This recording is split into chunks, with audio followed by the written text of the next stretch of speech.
जन्म, श्री कृष्ण का जन्म वृंदावन में नंद बाबा के यहाँ माना गया। आधी रात का समय था जब श्री कृष्ण का सतपुर जन्म हुआ था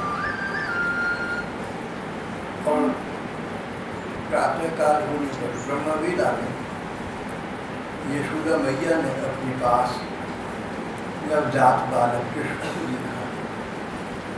समाचार फैला, आनंद सुख की लहर प्यालित हो गई और उस दिन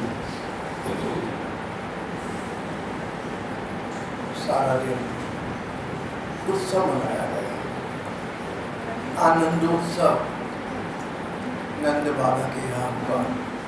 आज तक हम इसे नंदोत्सव कहते हैं।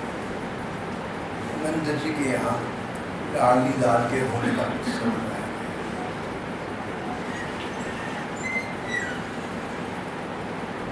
जब श्री भगवान का प्राकट्य हुआ तो अनेक अद्भुत अलौकिक लोकोत्तर घटनाएं घट गई।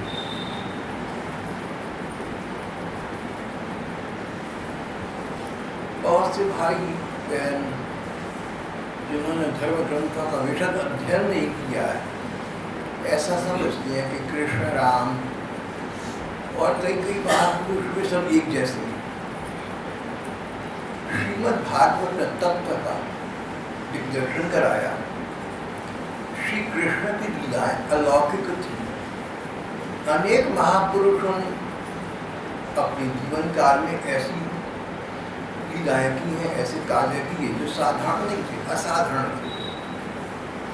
पर श्री कृष्ण साक्षात भगवान, कृष्णस्तु भगवान स्वयं पर ब्रह्म परमात्मा अपनी नित्य धाम में निवास करती करती अनेक कारणों से इस हमारी पृथ्वी पर मानव ग्रहण करके प्रकट प्रेम अवतार श्री कृष्ण का अवतार हुआ।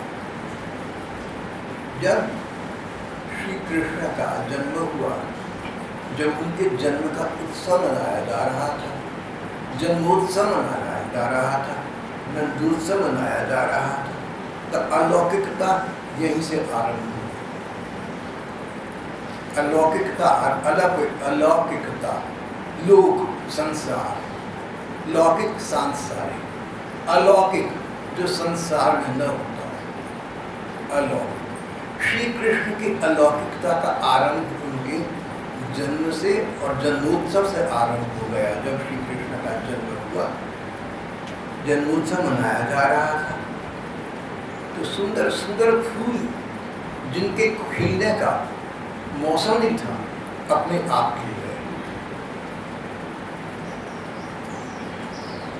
जिन फूलों के खिलने का मौसम नहीं था, ऋतु नहीं थी, बिना ऋतु के सुंदर सुंदर फूल जलाशयों में अपने आप खिल गए। त्रिविध वायु का संचार होने लगा, हल्की हल्की धीमी धीमी शीतल सुगंधित वायु बहने लगी। वायु का शीतल स्पर्श ब्रजवासियों को परम आनंद, परम सुख प्रदान करने लगा। ऐसा समय हो गया मानो वसंत अपनी पराकाष्ठा पर सदा वसंत रहते रहना, वसंत का वातावरण हो गया। न अति शीतोष्ण, न अधिक गर्म, न अधिक ठंडा। प्रकृति में ये परिवर्तन अपने आप आ गए, असमय में आ गए, जब समय नहीं था इसका तो भी आ गए। ये पहला चमत्कार। अब हम तुलना करके देखें तो इस चमत्कार का हमें महत्वपूर्ण होगा। हमारे में से हम लोगों का जन्म हुआ था, आपके यहाँ प्रकार प्रकार के भांति भांति के बच्चे हुए। क्या हमने या आपने कभी ऐसा देखा कि जब किसी बच्चे का जन्म हुआ तो मौसम वसंत का सा हो गया, सुंदर त्रिविध सभी का संचार हो गया, बिना मौसम के फूल खिल गए, ये तो इतिहास में कहीं भी नहीं हुआ, किसी के जन्म के समय नहीं, किसी के भी जन्म के समय ऐसा नहीं हुआ। सारे विश्व ब्रह्मांड के इतिहास में ये पहली घटना है। जिन लोगों को प्रमाण चाहिए इस बात का, कृष्ण परमात्मा उनके लिए पहला प्रमाण। जिन्हें चाहिए, जिन्हें नहीं चाहिए उनका तो कहना ही क्या है।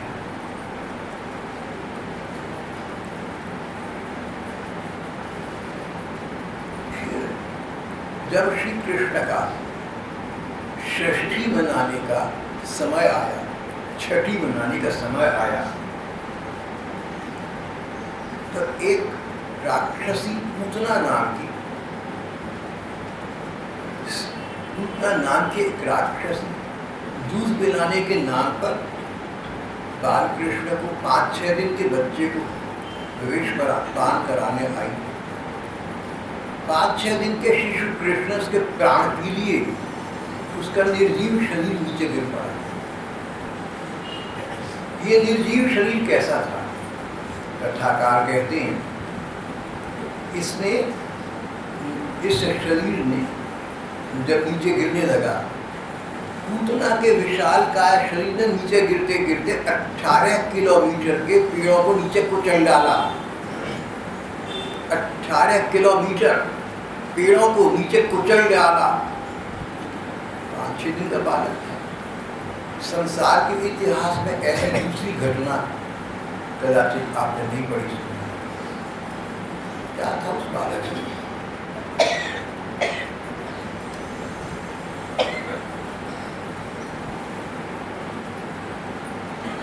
फिर बाल कृष्ण की बाल्यावस्था में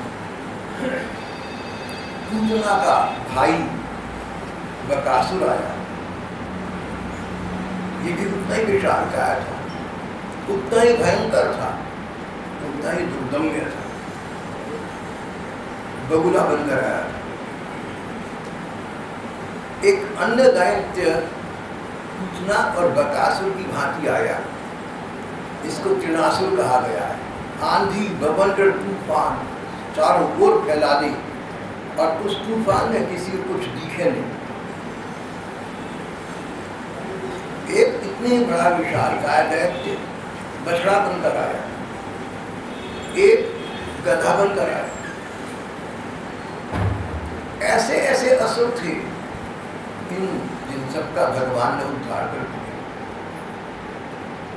जो गिरते गिरते 18 किलोमीटर के पेड़ों को रोंद देती थी। तो आप सोचिए, ये दैत्य जब खड़े होते होंगे तो इनका कद कितना होता होगा? 18 किलोमीटर से अधिक था। ऐसा लगेगा आपको क्या कोई गगनचुंबी इमारत खड़ी है, कोई न्यूयॉर्क की मल्टी स्टोरी बिल्डिंग खड़ी है, इतनी ऊंचाई थी दैत्य। और इन दैत्यों को शिशु कृष्ण ने कहने को तो मृत्यु के घाट उतार दिया, सचमुच उनकी जीवात्मा को सद्गति प्रदान कर। इस प्रकार का अलौकिकता का चमत्कार विश्व ब्रह्मांड के किसी भाषा में, किसी साहित्य में, किसी इतिहास में उपलब्ध हो, मेरी परिचय में ऐसा नहीं, मैंने ऐसा नहीं।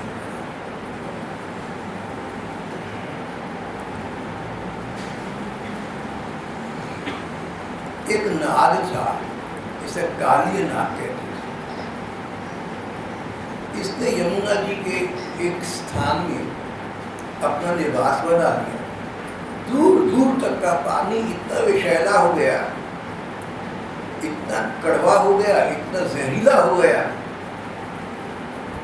कि जो उस किनारे पर गाय बैल आते, भैंस आती, बछड़े आते, बाल आते, उस पानी के ऊपर से उड़ती हुई हवा जब इधर आती, उस वायु में प्राण लेने से, उस वायु में श्वास लेने से उनके श्वास सदा के लिए निकलता था। बस वो अंतिम श्वास होता था। इतना जहरीला नाग था कालिया नाग। इसके हजारों प्राण थे। बालक कृष्ण ने, शिशु कृष्ण ने कूद कर इस कालिया नाग के उन फणों पर नृत्य किया, नाच में। उसको लगा मैं कुचला ला रहा हूं, इतना बूझा लगा। क्षमा मांग, भगवान ने कहा क्षमा चाहती तो मैं कहता हूँ तो एक स्थान बताया, तो वहां चली जाओ। उसको स्थान, दूसरा स्थान दीजिए, यमुना जी का जल पवित्र हो गया। कालिय दमन किसी इस प्रकार की घटना भी इतिहास में कहीं उपलब्ध नहीं है। ये अलौकिक, असाधारण और अप्रतिम घटना, अप्रतिम, जिसकी कोई प्रति नहीं, जिस जैसा दूसरा नहीं, अतुलनीय, इसकी कोई तुलना नहीं।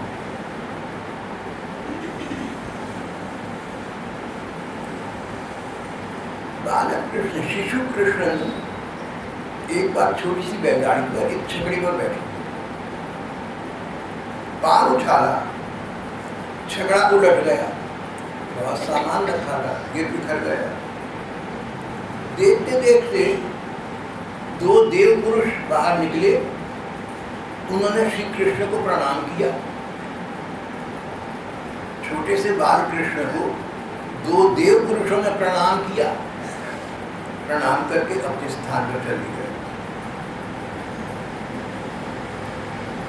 देवराज इंद्र ने एक बार अतिवृष्टि की, अधिक ही वर्षा कर दी, क्रोध में आकर कर दी थी, पर अंततः देखा कि 7 बरस का बाल कृष्ण 7 दिन रात तक एक छोटी सी अंगुली पर गोवर्धन नाम के पर्वत को उठाए खड़ा है, जैसे आप किसी हल्के से फूल को उठा लें। जैसे आपके हाथ में कोई फूल हो तो उसका क्या बोझा होगा, जब तक चाहो उठाए। 7 बरस के बाद कृष्ण ने 7 दिन 7 रात उस पर्वत को एक फूल की भांति उठाया। देवराज इंद्र ने सबके सामने उनसे क्षमा मांगी। ब्रह्मा जी ने श्री कृष्ण के लीला का रहस्य जानना चाहा, समझ गए ये तो रहस्यों के रहस्य, ये भेदों के भेद हैं, सबसे परे हैं। ब्रह्मा जी आए, श्री कृष्ण के चरण माथा टिका दिया, बार बार उनसे क्षमा मांगी और भक्ति प्राप्ति की कामना की। ब्रह्मा जी सारी सृष्टि के संचालक, सारी सृष्टि के संचालक, आदि पुरुष ब्रह्मा। ऐसी घटना इतिहास में, किसी साहित्य या भाषा में उपलब्ध नहीं है, जहाँ तक मुझे पता है। एक बार भगवान कृष्ण के अवतारी पिता नंद बाबा ऐसे समय स्नान के लिए यमुना जी प्रविष्ट हो गए जो अनुकूल नहीं था। नियम के अनुसार जल के देवता वरुण जी के अनुचर उन्हें अपने साथ वरुण देवता के पास ले गए। जल के देवता वरुण देव, पता लगा तो भगवान कृष्ण पिता नंद बाबा को छुड़ाने के लिए यमुना जी में प्रवेश किया, वरुण जी के पास गए। पिता नंद बाबा ने आश्चर्य के साथ देखा, संभ्रम के साथ देखा, चकित होकर देखा कि मेरे इस बच्चे में क्या बात है। वरुण देवता उठे, चरणों में माथा टिकाया, प्रणाम किया। और देवता थे, उन्होंने प्रणाम किया।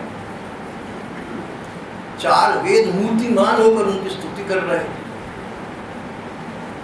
नंद जी को अपनी आंखों पर विश्वास न हो रहा था, क्या हो रहा है। आपके घर पे बच्चा हो, कुछ वर्षों का बच्चा, छोटा सा शिशु, और बड़े बड़े देवता उसके चरण प्रणाम आपके सामने कर रहे हो, आपको कैसा लगेगा। नंद जी ने घटना आकर सारे ब्रजवासियों को बताई।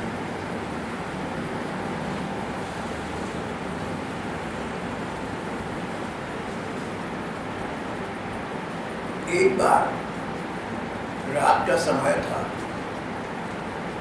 श्री कृष्ण और अन्य उनके ग्वाल बाल सखा देर रात तक वृंदावन के वन प्रांत में यमुना जी की किनारे रहता है।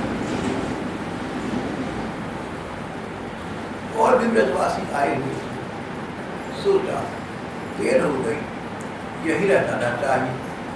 रात को उस वन में ही शयन करने के लिए, विश्राम करने के लिए पड़ गए। अचानक दावानल, अचानक जंगल में आग हुई, लाचार पेड़ खड़ी जलने लगी और ये अग्नि इन ब्रजवासियों को भी अपना आहार बना लेगी, ऐसा सब समझ गए। अंतिम समय आ गया। सबके देखते देखते श्री कृष्ण ने उस अग्नि की लपटों को अपने मुंह में पी लिया। आश्चर्य की बात, अविश्वसनीय बात है, लेकिन सच। अग्निपान कर, और एक दिन में आग लगी जंगल में, तब भी भगवान ने उस अग्नि को शांत कर दिया, उसका पान कर दिया। आजकल भी कहीं कहीं ऐसे समाचार मिलते, कहीं भयंकर आग लग गई चारों को, उसको पान करने वाला कोई वैज्ञानिक, कोई महापुरुष, कोई चमत्कारी संत एक भी नजर नहीं आता। मैंने सुना है कि चमत्कारी संत इस देश दुनिया में हैं। अगर ऐसा है तो वे सब मिलकर एक स्थान पर अग्नि को पान नहीं कर सकते।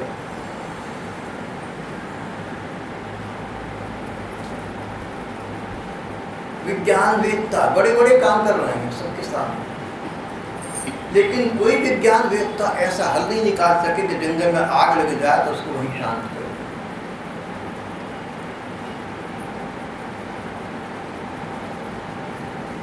और फिर एक अन्य अलौकिक आश्चर्य की घटना भगवान ने प्रदर्शित की।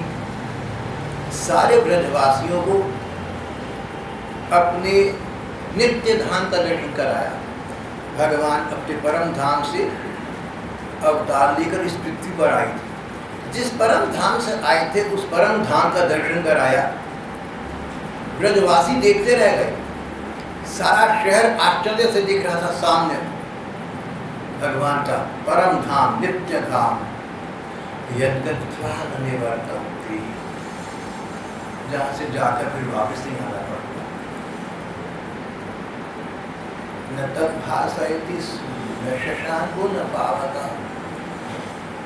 ये भगवान का धाम अपने सहज प्रकाश से आलोकित हो रहा है।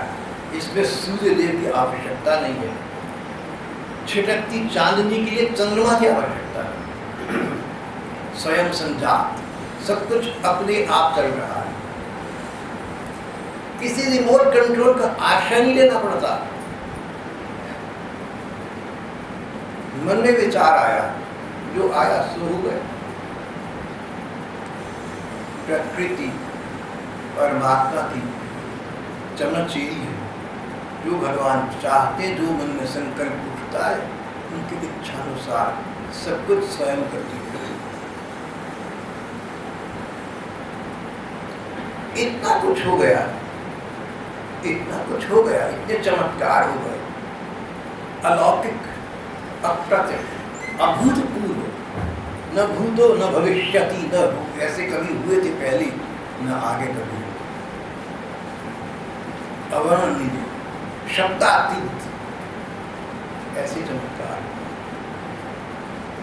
और तब तक श्री कृष्ण की आयु वर्ष प्रतिवर्ष बढ़ती हुई 9 वर्ष तक पहुंच गई थी। जितने चमत्कार आपको अभी बताए, ये श्री कृष्ण के जन्म से लेकर 3 महीने की आयु से लेकर 9 वर्ष तक की आयु के हैं वृंदावन। वृंदावन लीला का ये अंतरंग अंग है, अनिवार्य भाग। 9 वर्ष तक के श्री कृष्ण इतने चमत्कार तो दिखाते, बुद्धि भ्रमित हो गई सब, कोई समझ न पाया इतना कुछ कैसे हो रहा है, सिवाय इसके क्या कोई अलौकिकता है इसमें, कोई लोकोत्तर सत्ता है इसके अंदर काम करने। और इतना कुछ होने के बाद, इतना कुछ करने के बाद भगवान की लीला के उद्घाटन का अगला आयाम प्रस्तुत हुआ। पहले भगवान की गोलों की दोबारा पहले गोकुल में उनकी शिशु लीला हुई, वहाँ वात्सल्य प्रधान है, माता पिता का बच्चों के लिए प्यार, वात्सल्य फिलियल लव। गोकुल में श्रीमन महाप्रभु वल्लभाचार्य जी महाराज का उद्भव हुआ, जिन्होंने गोवर्धन नाथ बालकृष्ण श्रीनाथ जी की आज तक सेवा प्रचलित की हुई। वात्सल्य सेवा का यह अनुपम उदाहरण है। पर बात यहाँ समाप्त नहीं। माता पिता का प्यार बच्चों के लिए, अगला प्यार का अगला रूप मित्रों के साथ सखा भाव। श्री कृष्ण ग्वाल बाल सखाओं के साथ लेकर गोचारण के लिए वन में जाया करते थे। अनेक लीलाएं वहां करते थे, अनेक लीलाएं वहां। सखा भाव के बाद क्रम परिवर्तन हुआ। अगली विधा थी सखियों का साथ लीला विहार करते, कान का भाव, वात्सल्य, फिर सखा भाव, अब सखी भाव का समय आ गया। आयु में मानवीय दृष्टि की आयु, मानवीय दृष्टि से श्री कृष्ण की आयु 9 वर्ष की थी। गोपिकाएं उनसे कुछ छोटी कुछ बड़ी थी, जिनके प्रति जिनका परस्पर सखी भाव था, कांता भाव था, प्रेम भाव था, सर्वस्व भाव था। गोपिकाओं और श्री कृष्ण के प्रेम संबंध में किसी प्रकार का आशंका या भय का स्थान नहीं था, कोई छिपाव नहीं था, न घर वालों से, न इष्ट मित्रों से, न समाज से। कोई ऐसी बात थी ही नहीं जिसका छिपाव करना पड़े।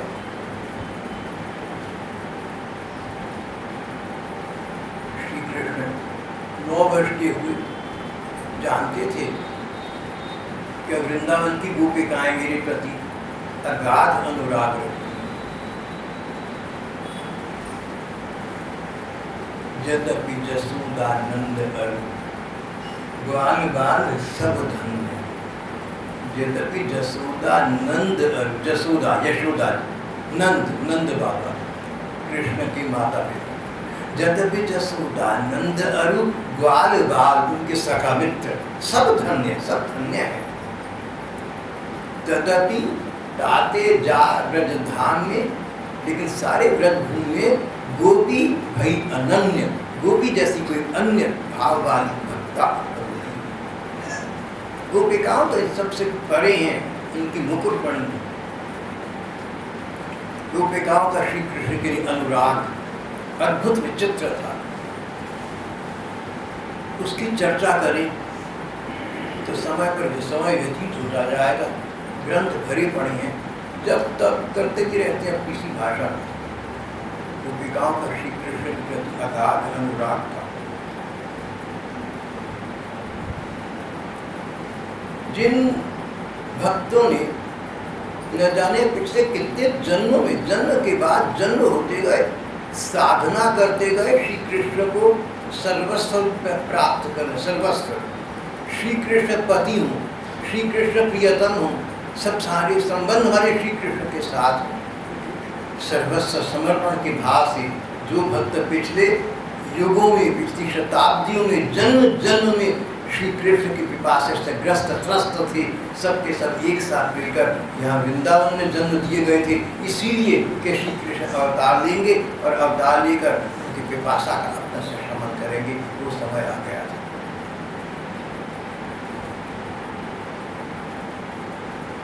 इन साधन सिद्धा, साधना करके जो सिद्ध हो गई, सफल हो गई, साधन सिद्धा गोपियां के साथ साथ कुछ ऐसी गोपियां भी थी, गोपियां का ग्वाली में ऐसी गोपियां भी थी जिनको श्री कृष्ण के परमात्मा बनने का बोध नहीं था, उनके गुणों पर आसक्त थी, उनका जार भाव था, पर पुरुष को किसी महिला का प्रेम हो जाए ऐसा भाव था।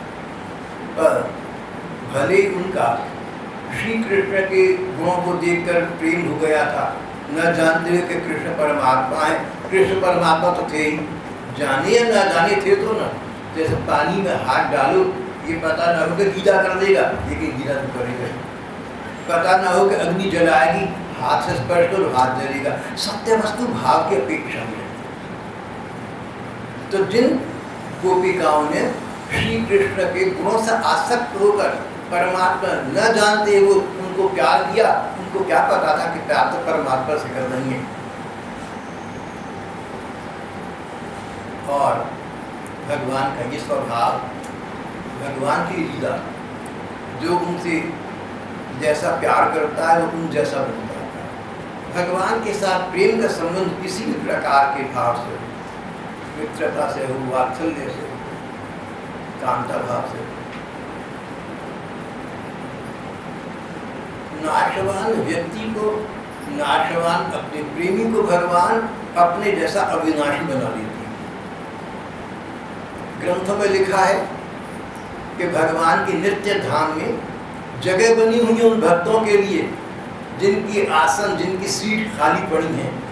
यहाँ साधना सिद्ध होने पर उनको वहाँ सीधा स्थान मिल जाएगा, स्थान आरक्षित है। ब्रह्म वैवर्त पुराण में इस प्रकार का स्पष्ट उल्लेख उपलब्ध है।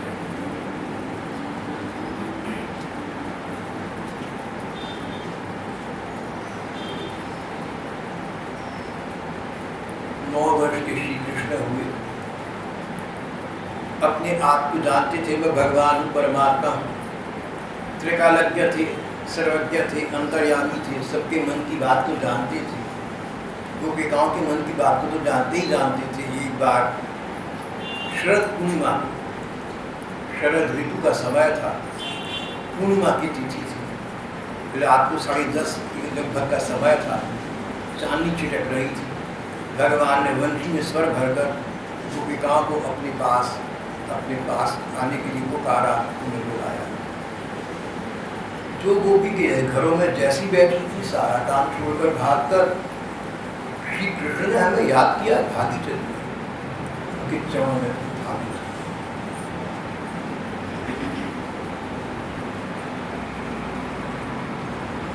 जो गोपिकाएं श्री कृष्ण को ब्रह्म रूप में नहीं जानती थी, वो भी आ गई थी। जो नहीं आ सकी, उन्होंने आंखें नीच कर ध्यान किया, तमेव परमात्मानं चारुबुद्ध्यापि संगता जहुर्गुणमयं देहं सद्यः प्रक्षीणबन्धना। सद्यः प्रक्षीणबन्धना, जहुर्गुणमयं देहं। जिन गोपिकाओं ने श्री कृष्ण को ब्रह्म रूप में नहीं समझा था, लेकिन प्रेम किया था, प्रेम का पारितोषिक देने वाली परमात्मा ने ध्यान में उनको दर्शन दिए, ध्यान में उनको लिपटा लिया, ब्रह्म संस्पर्श प्राप्त हुआ। भगवान ने छुआ, वो भगवान जैसी हुई, उनको दिव्य शरीर मिल गया। और ध्यान में भगवान का ध्यान करने से अंततः वो भगवान के पास पहुंच गए। शरीर बड़ा रह गया। जो शरीर था संसार से मुक्त था, ये शरीर जिसका संसार ने स्पर्श किया था, इसको संसार ने भोगा था, ये शरीर यही रह गया। और अपने अभुक्त शरीर से गोपिकाओं ने, अपने चिन्मय देह से, अपने आत्मस्वरूप से इन गोपिकाओं ने ध्यान के द्वारा भगवान की प्राप्ति कर दी।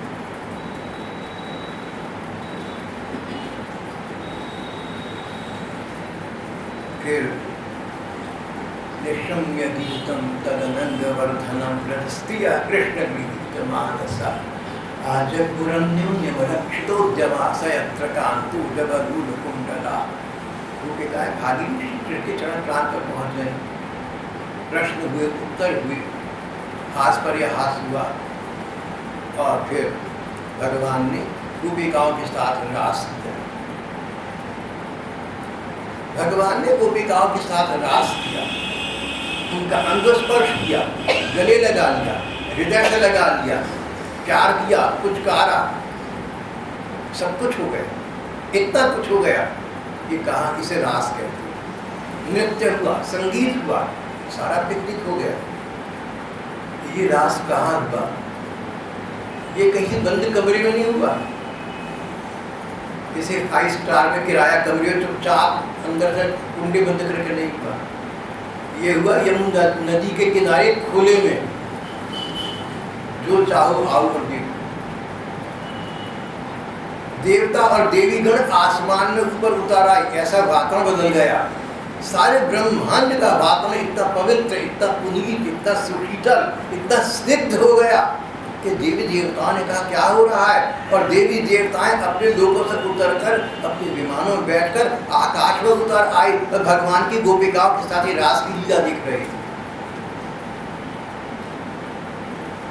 कोई प्रेमी प्रेमिकाएं, पति पत्नी तो किसी के सामने प्रेम लीला नहीं किया करती।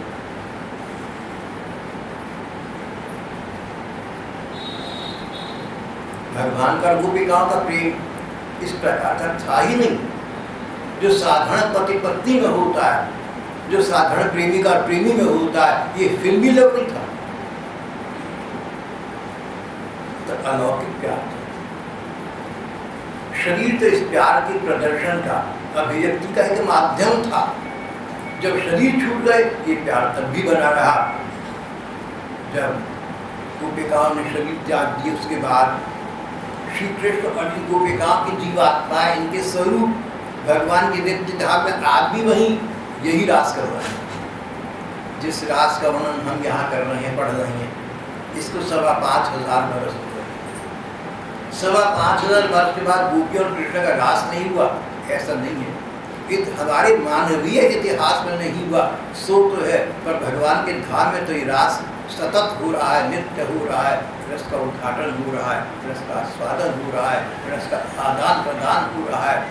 उसकी पिपासा होना, उसकी तृषा होना, उसकी प्राप्ति की कामना होना ही वास्तविक जीवन का वास्तविक चरम लक्ष्य है।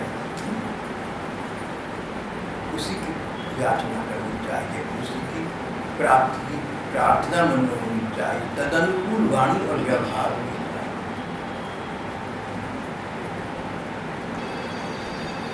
श्री कृष्ण और गोपिकाओं की प्रेम लीला जैसे बंद कमरे में न होकर खुले में हम खुले आसमान के नीचे देवी देवता देख रहे हैं, वहाँ श्री कृष्ण और एक गोपियों ऐसा भी नहीं था।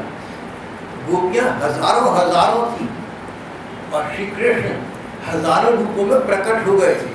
हजारों कृष्ण थे। संसार में कोई प्रेमी यूं तो छुप छिपाकर कई प्रेमिकाएं रख सकता है, लेकिन सब प्रेमिकाओं को इकट्ठा करके सबके साथ उतने रूप धारण करके प्रेम विहार नहीं कर सकता, ये तो सभी जानते हैं। श्री कृष्ण का ये प्रेम विहार खुले में सबके सामने अनेक रूप धारण करके, अनेक हजारों कृष्ण थे, हजारों गोपिकाएं थी।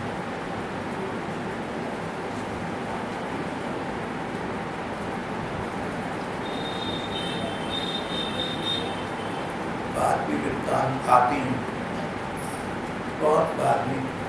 9 वर्ष के श्री कृष्ण बड़े हुए, वृंदावन से मथुरा चले गए। 12-13 वर्ष मथुरा रहे, कंस का वध किया, ये वृत्तांत मथुरा की। उसके बाद द्वारका चले गए। भगवान द्वारका थी जब कौरव पांडवों का महाभारत युद्ध हुआ था, तब भगवान द्वारका रहे। भगवान पृथ्वी पर 125 वर्ष रहे। 25 वर्ष वृंदावन रहे, 25 वर्ष वृंदावन और मथुरा रही, ब्रजभूमि रही। 100 वर्ष द्वारका रहे। द्वारिका में भगवान के विवाह हुए। ये भी एक अद्भुत आश्चर्यजनक घटना हुई। जैसे गोपिकाओं के साथ विलास हुआ, अलौकिक घटना की संसार में दर्शन हुआ। भगवान के विवाह हुए, ये एक और अलौकिक घटना हुई। 16,108 विवाह हुए। कृष्ण भी 16,108 थे। भगवान कृष्ण भगवान राम की भांति एक पत्नी व्रत में। नारद जी ने सोचा 16,108 पत्नी है कृष्ण की, ये जाकर देखता हूँ क्या झमेला। एक एक पत्नी के पास गए, देखा वहां कृष्ण विराजमान है। श्री कृष्ण 16,108 रूप में प्रकट हो गए थे। ठीक वैसे ही जैसे श्री कृष्ण हजारों हजारों गोपिकाएं रास के समय थी, हजारों हजारों के वहां प्रकट हो गए थे, अनेक रूप आए, वैष्णवी प्रभु वैष्णवी भगवान जितने चाहे। बस एक अंतर तो रहा, वो अंतर तो रहना ही था। गोपिकाओं के साथ भगवान का रास हुआ, कोई संतान नहीं हुई। गोपिकाओं के अपनी अपनी संतान थी, बहुत सी गोपिकाएं विवाहिता थी, गर्भगृहस्थ थी, लेकिन जिन भगवान का जिनके साथ विवाह हुआ 16,108 पत्नी है, सबके संतान। दोनों प्रकार के प्रेम का अंतर है। गोपिकाओं का प्रेम संसार के प्रेम से, साधारण प्रेम से, गृहस्थ प्रेम से सबसे ऊंचा, बहुत अलग है। ऊंचा कहना भी ठीक है, अलग कहना चाहिए, काइंडली अलग है, ये विधा अलग है। हम तो पढ़ सुनकर कुछ बात कर लेते नहीं, तो इस वस्तु के तत्व के स्पर्श के लिए सहानुभूति कहने लगा रहता है, अपने को इसका अनुभव हो।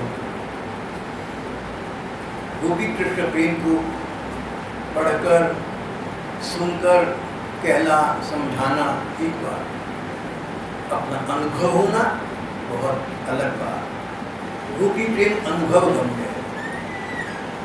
बस इतना कह सकते हैं कि जब जो लोग भगवान के प्रति इस प्रकार की भावना रखकर इस प्रकार के साम्राज्य में प्रवेश करना चाहते हैं, उनके लिए श्रीमद् भागवत के कथाकार, श्रीमद् भागवत के आदिवक्ता सुखदेव जी महाराज ने एक प्रोत्साहन वाक्य दे दिया, एक बात बता दी, तुम उसके अनुसार चलो तो तुम भी भगवान की गोपी प्रेम को प्राप्त कर सकते हो। प्रीणितम प्रजवतो मिलितम भक्तिम परां भगवती प्रजलभ्यता। गोपी कृष्ण प्रसंग का रास पंचाध्यायी का अंतिम श्लोक। सुखदेव जी कहते हैं, राजा परीक्षित 3 दिन के बाद उनकी मृत्यु हो जानी थी, उनको और सुखदेव को सबको पता था। जो व्यक्ति मौत के आधार पर खड़ा हो, उसे फिल्मी कहानी नहीं सुनाई जाती। जिसको पता है कि 3 दिन बाद मैं ही नहीं होऊंगा, वो क्या प्रेम से उठेगा? वो तो कुछ भी नहीं चाहेगा, संसार से विरक्ति हो जाएगी। आज एक व्यक्ति को पता यहाँ चल जाए कि 3 दिन बाद मैं दुनिया में नहीं होऊंगा, लोग मुझे कंधे पे ले जा रहे होंगे, राम नाम सब, अभी उसकी रुचियाँ यहीं समाप्त हो जाएंगी। मुझे अच्छा सारी रुचियाँ